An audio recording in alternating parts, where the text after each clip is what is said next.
আসসালামু আলাইকুম, স্বাগত জানাচ্ছি আমি মিজানুর রহমান গুজামিল টিভি নিউজে। দর্শক, সর্বশেষ একটি সংবাদ, সেটা হচ্ছে যে বিশ্ব সংবাদ, গাজা ও ইসরায়েলে উল্লাস আছে শঙ্কাও।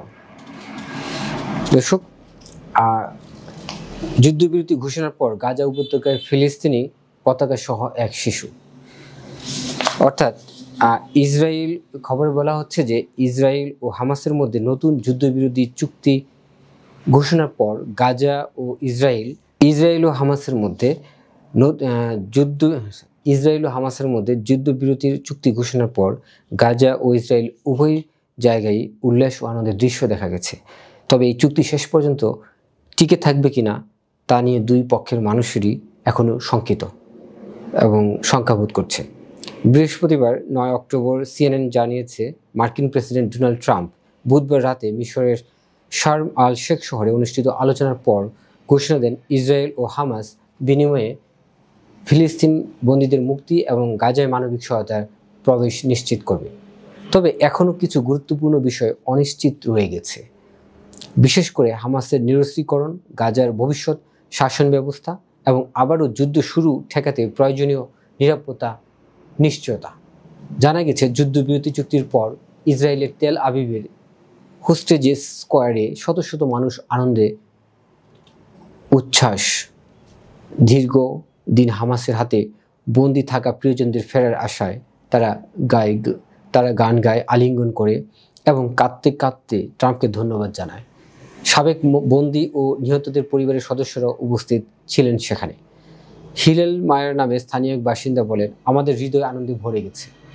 এদিকে গাজার খান ইউনিসের নাসের হাসপাতালে ভোররাতে হাজারো মানুষ আনন্দ প্রকাশ করে। স্থানীয় বাসিন্দা খালেদ সাদ বলেন, এটি ঐতিহাসিক মুহূর্ত। এক কিশোরী সাংবাদিকদের বলেন, আমরা টানা 2 বছর যুদ্ধের মধ্যে আছি, এবার হয়তো ঘরে ফিরতে পারব। তবে একই সময়ে ইসরায়েলি সেনাবাহিনী ঘোষণা করছে তারা যে কোনো পরিস্থিতির জন্য প্রস্তুত। ইসরায়েলি সেনাবাহিনী আরব মুখপাত্র আভিখাই আদ্রি গাজার মানুষকে সতর্ক করেছেন তারা যে গাজার উত্তরে ফিরে না যায় এবং সেনা অবস্থানগুলোর কাছে না ঘেঁষে। গাজার সাংবাদিকেরা সিএনএনকে জানিয়েছে, কিছু এলাকায় এখনও ইসরায়েলি হামলা চলছে। এদিকে ইসরায়েলি বন্দীদের পরিবারগুলো যেমন আনন্দে আত্মহারা তেমনি শঙ্কিত, কারণ তারা মনে করে অতীতের চুক্তিগুলো ভেঙে যাওয়ার স্মৃতি এখনও তরতাজা। সাবেক জিম্মি এলিয়া কোহেন বলেছেন, যতক্ষণ না তারা হামাসের হাতে জিম্মিরা রেড ক্রসের গাড়িতে চড়ে আমাদের সেনাদের সঙ্গে দেখা করছে, আমরা শুধু প্রার্থনাই করে যাব। গাজায় মানুষেরা ট্রাম্পের প্রতি কৃতজ্ঞতা প্রকাশ করছেন। ট্রাম্পকে ধন্যবাদ জানিয়ে তারা বলছেন, যুদ্ধ থামাতে যেই সামান্য ভূমিকা রাখুক না কেন, তিনি আমাদের কাছে কৃতজ্ঞতার পাত্র।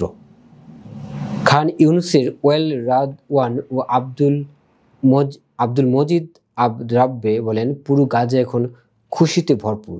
আরব দুনিয়া, এমনকি গোটা বিশ্বই স্বস্তির নিঃশ্বাস ফেলেছে। হামাসের সেদিন অন্তত 1200 ইসরায়েলি নিহত হয়েছিল এবং 215 জনকে জিম্মি করে গাজা নিয়ে আসা হয়েছিল। দর্শক, এই ছিল গাজা ও ইসরায়েলের উল্লাস, যেখানে শঙ্কা রয়েছে, যেখানে যুদ্ধবিরতি ঘোষণার পর গাজা উপত্যকায় ফিলিস্তিনি শিশুরা পতাকা সহ যেখানে উল্লাস করেছিল, হ্যাঁ, তারা স্বস্তি প্রকাশ করছে, পাশাপাশি রয়েছে তাদের শঙ্কাও। ধন্যবাদ সবাইকে, আশা করছি আমাদের সাথে থাকবে।